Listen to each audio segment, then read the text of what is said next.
Juan Kapitulo 6, versikulo 35. Si Jesus miingon kanila, "Ako mao ang pan nga naghatag sa kinabuhi. Ang muari kanako dili nagayod gutomon, ug ang mutuo kanako dili nagayod uhawon." Ang mga puno Pan sa kinabuhi. maglikon unta sa mong pagtuo ug gagakabi sa pagtuman sa imong mahal nga kasuguan. Ang Ginoo manaa kaninyo. Ang Santos Ebanghelyo sumala ni San Lucas. Si Jesus miingon siya mga tinunan, diyo sa kadato nga may piniyalan. Isugin lang siya nga giusik-usikan lamang siya piniyalan ang iyang salapi. Busa iyang gitawag ang piniyalan, nagiingnan, usa man kining akong nadungog mahitungod kanimo. Tagi ako hingpit nga husay sa iyong pagdumala sa akong katigayunan. Kasugad karon dili na ikaw akong piniyalan. Busa nagkanayon siyang kaugalingon ang piniyalan. Papahawaon naman ako sa akong agalon unsa may akong buhaton. Dili ako makahimo sa pagpangalot og kanal kay maulaw usab ako sa pagkalimos. Kini akong buhaton. Aron ko papahawaon na ako sa akong trabaho, may mga higala unya nga mapasaka kanako sa ilang balay. Busa, iyang gitawag ang tanan nga utangan siya agalon. Ang una, iyang ipangutana, pila ba'y utang nimo sa akong agalon? Sa gatos, katarong alana, pitubag ang tao. O niya ang imong bali, lingkod, kaliman lang ang isulat, matul pa sa piniyalan. Naging na niya ang usa, o ikaw, pila may imong utang? Usa kalibo ka bakil nga trigo, mitubag ang tao. Yan ang imong bali, 8 lang kagatos ang isulat, mingon ang piniyalan. Ang agalon, nining tikasan nga piniyalan, midayeg kaniya tungod sa iyahang inantigo nga buhat. Kaya mga tao ning kalibutana, mas maantigo mo lumala sa ilang buluhaton kaysa mga tao nga iya sa kahayag. Ang Ebanghelyo sa Ginoo. Pasalamati ang Ginoo kay siya maayo, ang iyang gugma mulungtad hangtod sa kahangturan. Pasalamati ang Diyos sa tanang mga Diyos, ang iyang gugma malungtaron. Pasalamati ang Ginoo sa mga Ginoo, ang iyang gugma malungtaron.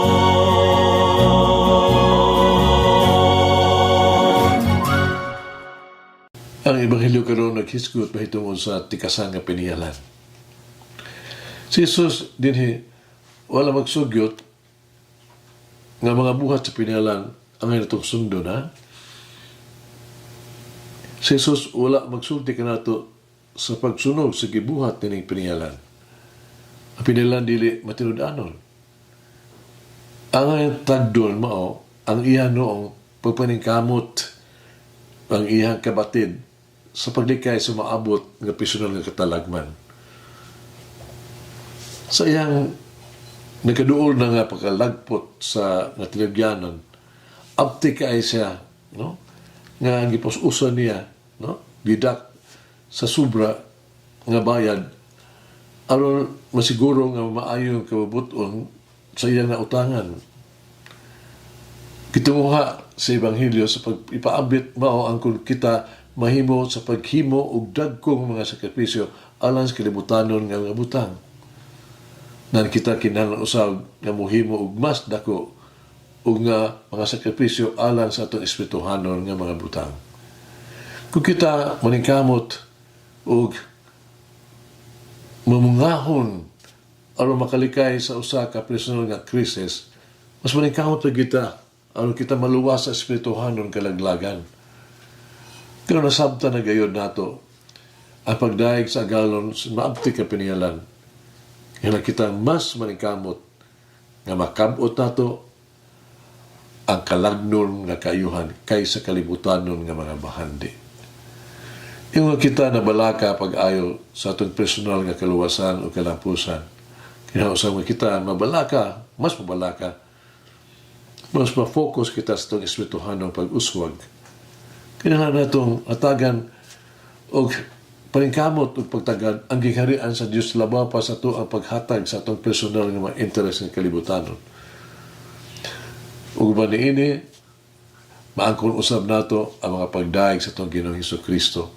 Sa iyo kita, mahimong mas malasigon sa pagsiguro sa atuang kaugmaon ug bahandi sa langit kaysa ato ang temporal nga kasiguruan. Putanaw kita sa unahan paingon sa langit kay material nga butang kaysa material nga butang. Dayon magplano kita sa tukma nga paagi pagsunod sa sulod sa giharian sa langit kaysa pagabi-abi sa iyo tan o mga panimalay.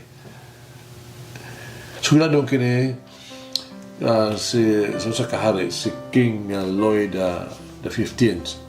Sa diyan milingkod siya sa trono sa Francia. Ang Duke sa Orleans, kitudlo isip iyang regent. Doon kay bata pa siya. No? Ang regent, no? Ang iyang gitawag to giya, temporary nga gitawag na ito nagdumala sa harian, gitagan og mga kondisyon na unsay buhaton, unsay dili niya buhaton. Gidawat kini ang limitasyon sa pinialan, pero wala na dawata ang limitasyon sa pagbuhat ug maayo o pagpasaylo. Siya ingon, I have no objection with my hands being tied down from doing harm, but I will have them free to do good things. Mag-ampo kita.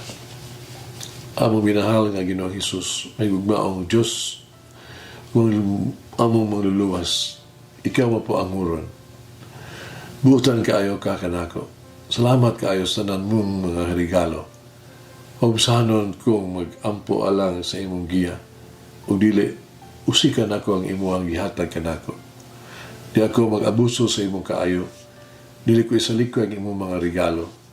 Obsanon ako nga maghangyo sa imong paggiya aron maghimo ako nga matulud-anon sa pagbuhat sa imong kimabuton.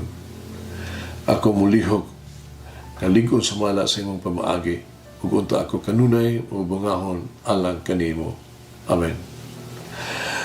Mama Mary, help me to be trustworthy steward of God's gift. Umulangin ang Diyos magagawang sa tanan, Amahan, Anak, Espiritu Santo. Amen. May the Lord of the divine mercy bless us all, heal us from all diseases and suffering.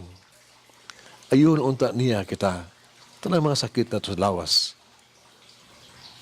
o sa kalag, body and soul. In the name of the Father, the Son, and of the Holy Spirit. Jesus, I trust in you. Amen.